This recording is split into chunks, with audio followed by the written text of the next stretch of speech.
Good morning, and this is the Sunday School lesson for May the 10th, Mother's Day at church. This comes from the LifeWay series entitled Bible Studies for Life, and the lesson title is Forgive. Certainly something that we have been told before to do, but we often find difficult to do. This comes from Matthew chapter 18, and just before the passage that we read for our lesson this morning, we have a passage from Jesus giving instructions where if you have a fellow Christian who sins against you, then you go to that individual. And if that individual refuses to admit any wrongdoing, refuses to stop any kind of behavior that perhaps they have been doing toward you, then you bring 2 or 3 folks from the church and let them talk to this individual as well. If that still doesn't work, then Jesus said you kind of treat the individual as a Gentile, kind of hoping to bring them back into the church fellowship. You certainly don't just give up on them, but you practice some kind of church discipline. And that's typically something that the church doesn't do much of anymore, although we used to do that. Well, that illustration by Jesus as to what to do brings up a question that Peter asks. And we start in Matthew chapter 18, verses 21 through 22. Then Peter approached him and asked, Lord, how many times shall I forgive my brother or sister who sins against me? As many as 7 times? No, looking back at what you just said, go to the individual. If that doesn't work, take 2 or 3 folks from the church. If that doesn't work, then you kind of treat him as a Gentile. How many times do I need to go see him? How many times would I have to go to do that and then take 2 or 3 before we can just treat him as a Gentile and push him off? I mean, 7 times, is that enough? I mean, that would mean maybe that I would go to him 3 times, and then maybe I would take some other folks with me 4 times, and that should be enough, shouldn't it? I tell you, Jesus says, not as many as 7, Jesus replied, but 70 times 7. Now, the way that's structured in Greek, it can be 70 times 7 or 77 times.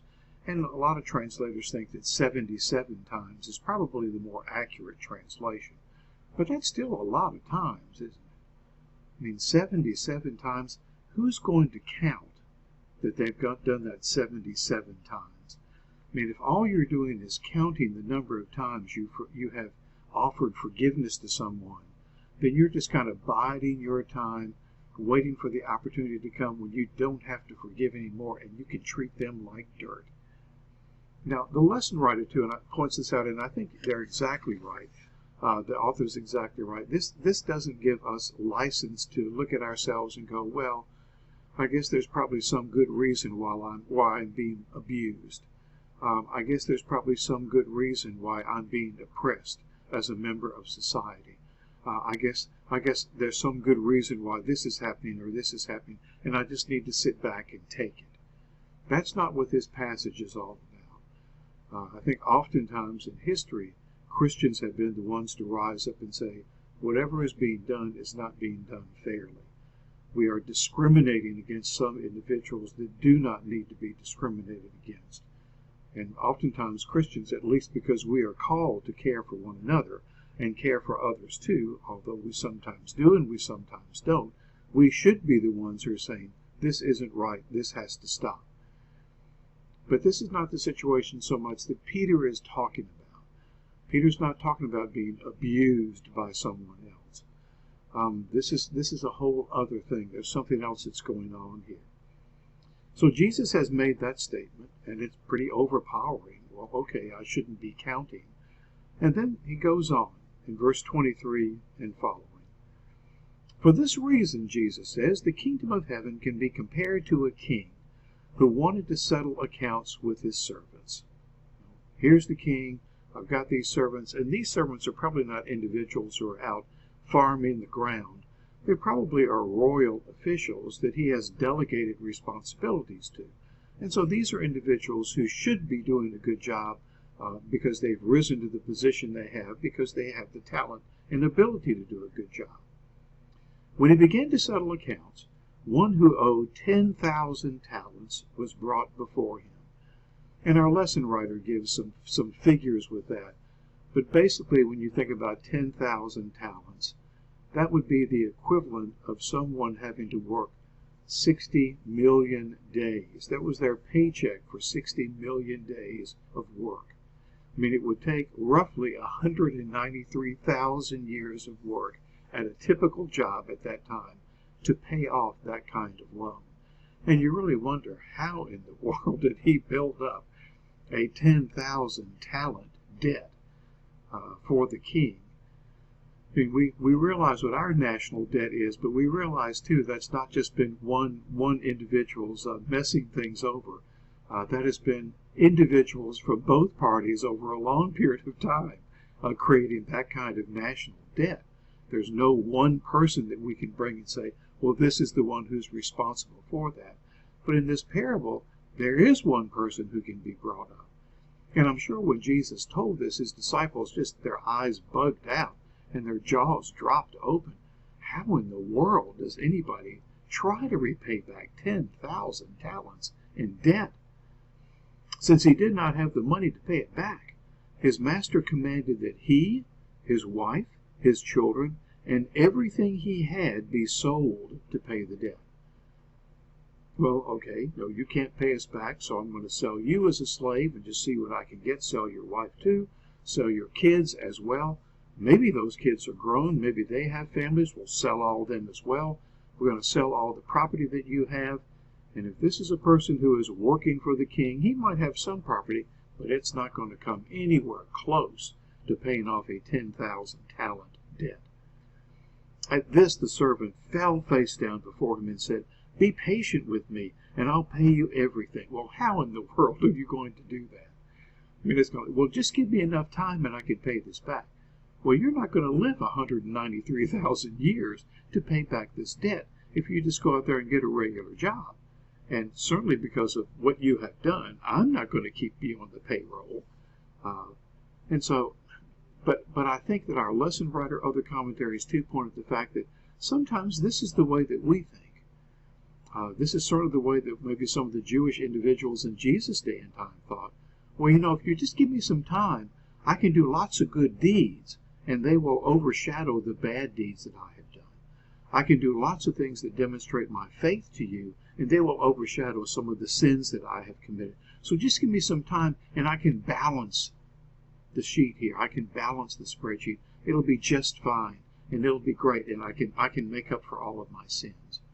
But there's no way for us to do that, is there? And I think this example that Jesus gives, if we really take this to heart, we realize, oh yeah, that's the kind of debt that I owe. And we'll come back to that. Then the master of that servant had compassion, released him, and forgave him the loan. I mean, that's pretty incredible, isn't it? In the Old Testament, there was supposed to be a Sabbath year that took place every 7th year. And part of that was to forgive all debts. And so the Bible even says in Deuteronomy, so if it's in the 6th year and somebody needs money and you have the ability to loan them that money and really not miss it, then don't clench your fist and not let that money out. Open your hand so that you can help that brother and sister out. But we have really no evidence in the Old Testament that the Israelites ever practiced that. Probably because they didn't want to lose any money in debts. I mean, there was no banking system there. It was just individuals who were able to loan money, who would loan that.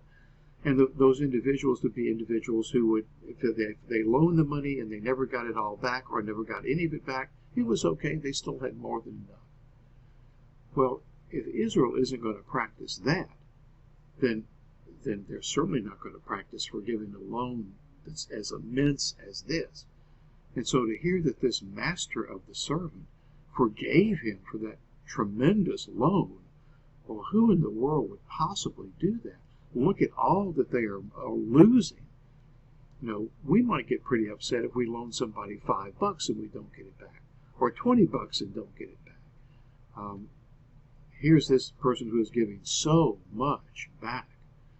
Now, the idea of compassion, too, is kind of this gut feeling that we have, which so often is where we feel things deeply, don't I mean, it's not so much in our heart, although we think about that and we talk about that, but it's kind of in the gut. It's in our bowels that we feel this. Well, that's one part of the parable, but the parable's not done yet.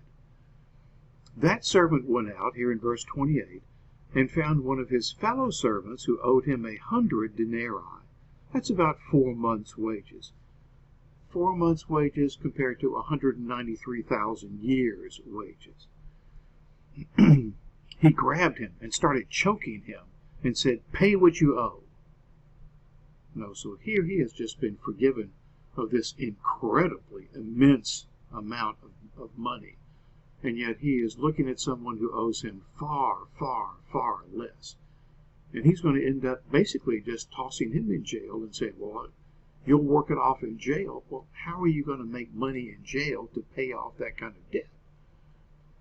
Well, some of the fellow servants see what has gone on, and they were there in the presence of the king when they heard the king say, well, okay, no, your debt is forgiven. Or perhaps this servant came out saying, I owed the king 10,000 talents, but he forgave me. What a great king we have. And then they follow him out, and this is what he does next. The king hears about this from those servants, and he says, then after he, the king, had summoned him, this man he had forgiven, his master said to him, you wicked servant, I forgave you all debt because you begged me. Shouldn't you also have had mercy on your fellow servant, as I had mercy on you? And we know where this parable is going, don't we? No, we are the ones who have been forgiven of such a tremendous debt by God. Shouldn't we also have mercy on those that owe us, that need to be forgiven by us? And this is the answer to Peter's question. And the answer is, Peter, it's not just 7 times. It's not even 77 times. You don't need to count. You just need to forgive because you've been forgiven. And because he was angry, his master handed him over to the jailers to be tortured until he could pay everything that was owed. Well, in jail, he certainly cannot pay anything. There's no way to make money in jail. And to be tortured, that's not going to help him pay anything off either. And then we have the closing statement here. So also my heavenly Father will do to you unless every one of you forgives his brother or sister from your heart. You know, this is not a contract. I remember so well after the shooting that took place in Charleston, where a person went into a church during a Bible study and started shooting and killed a number of people there. Not a huge number like 25 or 50 or 100, but from that Bible study group, a substantial number, and wounded others. And NBC's Today Show interviewed some of the ladies who had survived and who said that they had forgiven this person who had done this. And one of them said, well, you have to forgive others in order to be forgiven. And she was thinking about the Lord's Prayer. So forgive us our debts, forgive us our trespasses, as we forgive those who are debtors against us or trespass against us. But this isn't a contract. Jesus doesn't mean by that, if I forgive others, then God will forgive me. Through faith in Christ, we've already been forgiven. And what we need to recognize is the amount of sin that we have been forgiven of, and that should lead us to forgive others. You know, I think sometimes, especially people like me, who've grown up in church, who've grown up in Sunday school, who try to be a good little boy or someone else a good little girl all of their life, it's easy for us to look back and say, well, you know, I really haven't done too many bad things. You know, God really hasn't had to forgive me of a whole lot, maybe compared to other people who've done bad things, because I never did this or this or this or this or this that we lift up as being terrible things to do. And so often we as Christians label those terrible things to do as the things that we are tempted to do. And so I've not done any of that stuff, so I should be in pretty good shape. That's pretty much exactly the way the Pharisees and the Sadducees and the Essenes thought. No, we're pretty good shape. We've been following the law all this time. We've been being dedicated followers of God all this time. It's pretty much the way that anybody who is a fanatic about their religion feels. I'm doing all the right things. I'm embracing all the right theology. I'm embracing all the right kind of acts. I'm really going for this religious faith. God's probably really proud of me, and He doesn't have to forgive me of much at all. The reality is that all of us have been forgiven of an immense amount of sin by God. It may well be that we're just not sensitive enough to realize that. If I sit back and can think back at some of the things that I have done that maybe nobody else ever found out about, but I know what I had done. And I know how much it hurt someone, how much it hurt me. And I can start listing those things. And the list goes on and on and on. God has forgiven all of us, each one of us, of an awful lot. And it probably would do us well sometimes to sit back and just take stock, to think about our lives and what we have done and what we have said. Maybe the ways that we have not handled things very well, certainly in not a very Christian or godly way. And in the process, we have hurt others and hurt ourselves. Well, we can all think about those things. It's so easy for us to say, oh, well, God has forgiven me of so much. It's much more difficult to really believe that. And then to say, because He has forgiven me of so much that I did not deserve to be forgiven of, I want to forgive others too. I know what it feels like to be forgiven of an incredible debt, maybe a debt of 10,000 talents. And so if there's someone who owes me $5 or $20, or someone who maybe just hurt my feelings a little bit, I can forgive that. This is a beautiful, beautiful lesson. And it's one that we need to be constantly reminded of because it's so easy for us to forget. Now, do we forget everything that's been done against us? Well, probably not. Probably not. But can we forgive? Can we be reconciled to individuals who perhaps have done things to us? Can we be reconciled to individuals that we have done things against? I think the answer is that through Jesus Christ we can. Forgiveness can take place.